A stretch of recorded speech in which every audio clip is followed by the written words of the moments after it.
right, good morning, guys. This is 7.6, exponential functions, and the objective is to evaluate and graph exponential functions. Okay, so in your notes for this one, the exponential function is in the form y equals, now this is the part here that would go into your notes. Oops, there we go. This right here. Definitely highlight that. Highlight that. Those are your two main concepts right there. So it's different from y equals mx plus b. Exponential means something is raised up, and in this case, the x is raised up to a power. If you have a positive 2, the graph would go up very, very rapidly. So y equals 2 raised up to the x power. If the 2 would have been negative, the graph looks similar, except it just goes down really, really steep. If the number is a fraction in between 0 and 1, the graph goes down. And if that's negative, it's coming from the bottom, coming up, and away you go. Okay, so you have a table, got some numbers here, and you want to be able to tell if it's linear or exponential. Now, you could graph it, but there's a way to tell just by looking at a table here. So first, make sure your x coordinates are consistent here. Right here, we got to add 1 every single time. So as long as those are consistent, you can now check your y values, and the y is really where it's at. So to go from -1 to -3, you times by 3.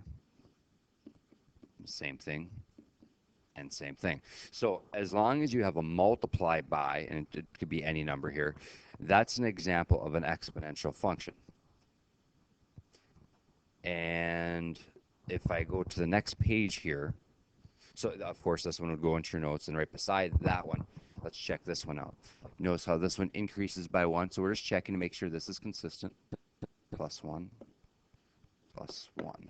All right, so now the important one is the y values. To go from -1 to 1, and then from 1 to 3, and 3 to 5. This one here is an add 2 every single time. And notice how I say add 2. If there's ever addition, it's linear.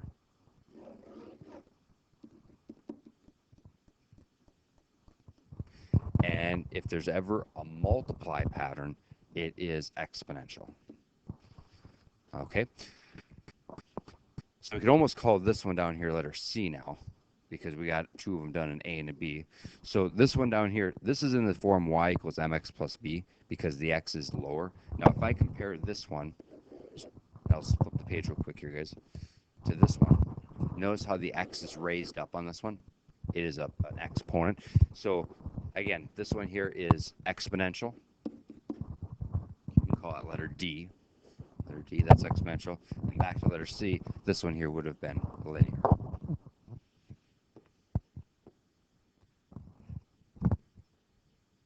Okay. Suppose 30 flower beetles are left undisturbed in a warehouse. The beetle population doubles each week.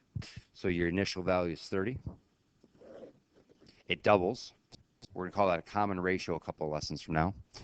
And then we're supposed to find out how many beetles will be after 56 days. Now, what is important, though, is this is in weeks, and it says how many beetles will there be after 56 days. So 56 days in weeks, divide by 7, it would give you 8. So we're going to take 30 times 2 raised to the 8th power. Definitely throw this one into the calculator, see what you come up with for an answer, and then that would be the final answer for this one right here. All right, and then this is the last one, I believe, for this lesson. When you make a graph of exponential functions, it is important to use -1 as your test point here. So -1, 0, 1, and 2. Use those as your test points. Other than that, show your work off to the side. So you got 3 times 2 raised to the -1 power, and I'll get a couple more of those going.